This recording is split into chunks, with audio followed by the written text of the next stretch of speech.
hodin. Zahraješ zvonky. Sample that. Hello, I am Rooshie. I come from the Czech Republic, which is in the middle of Europe. I would hesitate to say that I am a music producer, even though this is something that I do. But I am doing this for a little over a year. I think that I will never be able to describe my style because I have no idea about genres. I have never tried to make one specific genre. I just like what I do and what just comes out of my head. Yeah, because sometimes you need to describe your style. If you upload your music somewhere on Bandcamp or something, you kind of need. But I have friends, you know, I always like, hey, please, how would you describe what I do? Can you give me some keywords? They always say like, hey, trip hop, definitely ambient and spiritual. I remember writing some songs when I was even a preschool child. My dad, he was the conductor of the choir. That was something that I think gave me the most because I needed to learn how to listen to other voices. This is something that you can definitely hear in my music because I really like layering different voices. I create the choir myself. The moment that was very important to me was when we were at a swimming pool and there was radio playing and I heard Enya. And that was like, oh, I need this music. I need to know what it is. If you know my music, you could say that definitely she probably left some influences on me. And some kind of breaking point, maybe, was when I started listening to Massive Attack. That was like very weird, actually. Very different from, you know, just imagine my parents, what they listened to, like historical music and choir and stuff. And I listened to Massive Attack. And also my friends, they were like, and you really like it? And at this point, I was like, yeah, I do. And it was very important to me because I wasn't embarrassed for like it. Maybe I was a little bit, but like I was listening to it in secret, so to speak. But I really enjoyed it. I was like, oh, this is so cool, you know, these sounds and, you know, the combination is so different.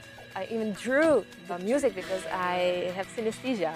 I see music, I see sound. That was also the point where I was really like, I would like to be able to do something like that, but it was so unrealistic that I didn't think about it like for real. I had so much music in my head, but I had never had any instrumental tool how to pull it out. I was horrible at, I think that I was the worst student ever at music theory. I was also horrible at piano because I found it boring. The scales and all the pieces that I had to play. I preferred making my own improvisations, but nobody cared about them, you know. So, but now I'm very happy that I learned, you know, I can play the piano somehow, you know, and it's so freaking useful when you use the electronic instruments because they all use the keyboards. I actually really wanted to play drums when I was a teenager, and my parents, they promised me to get me a drum kit if I will have good marks at the end of the school year, because they knew that I wouldn't have. So they were safe, and I have never had the drum kit. When I first started like really writing music I think it was because of my work, because I was working with the kids and also mentally disabled adults. I started playing ukulele, I learned it myself, and I started writing funny songs. It was all like very traditional kind of music. I think that the first moment when I first started to think about electronic music was when I discovered Audacity on computer. I don't know, it's been maybe like 11 or 12 years ago.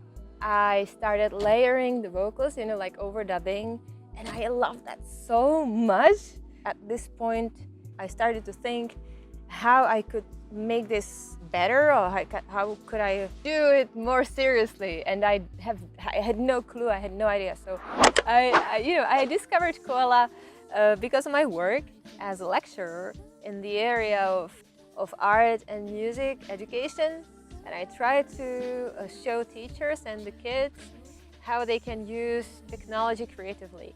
And this is how I found Koala, because I was searching for applications like that. As soon as I found Koala, I was like, oh my goodness, this is so cool. This is the best thing ever. This is exactly what I needed. And I ended up telling them like, hey, get it. It's good. You can do this in it. You know, I really don't like drum machines or sequencers and things like that because I just need to finger drum everything. Probably because of my experience with djembe and cajon. Whenever I create a melody or a drum pattern, I do it manually. This is why I like Koala, because I just learned how to do it in Koala and I don't need anything else for it. My songwriting process and the way I do the songs, one of them is like that I have some idea, for example, when I'm cooking or getting a shower or whatever, or when I'm trying to sleep. In this case, I record the idea. I have a special project in Koala on my phone that is called Ideas, and then I build upon this idea. Or I just improvise. This is something that I really like. I really like live looping or something where I just take my device and I have no idea at all what I'm gonna sing, what I'm gonna play, and I just open my mouth and do something. For example, I do something. Or a vocal or something, and then I think maybe I could try some interesting resampling or something like that. So I go and I resample. It also gives me more ideas.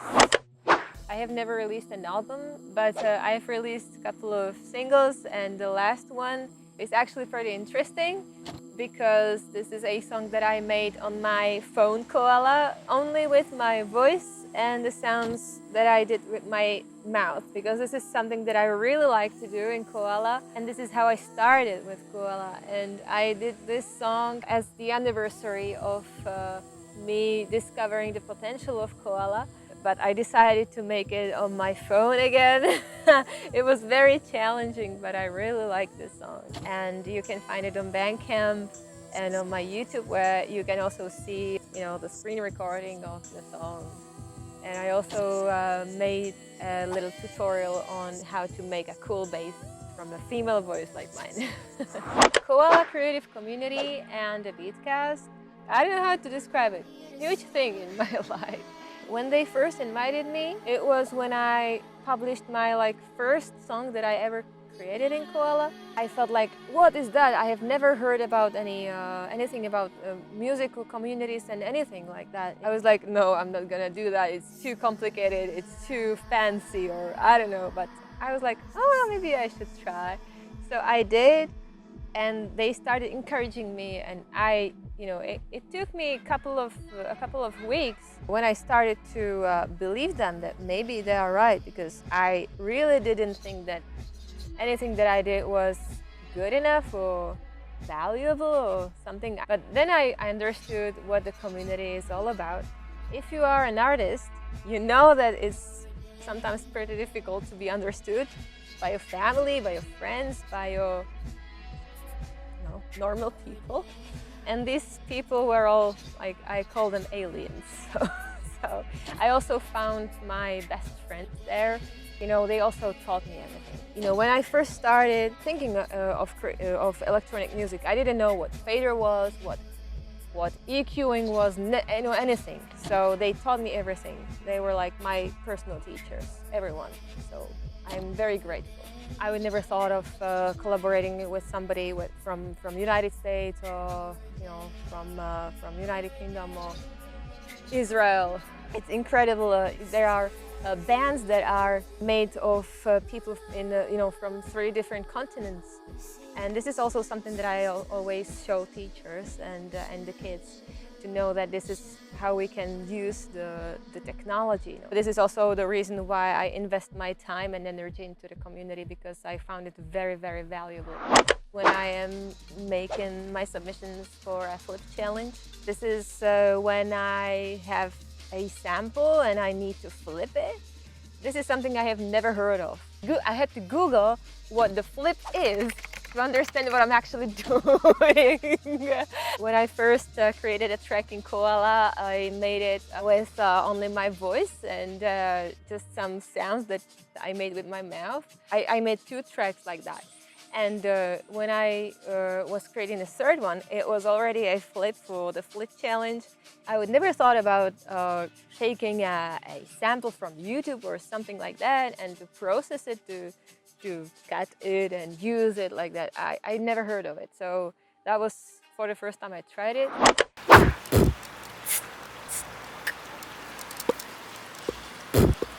And now the EQing is pretty important.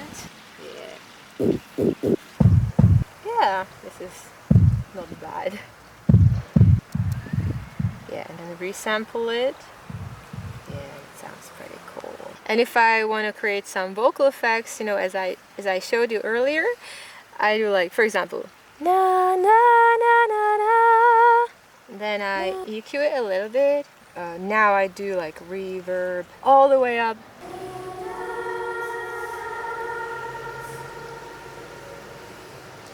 And then I need to resample.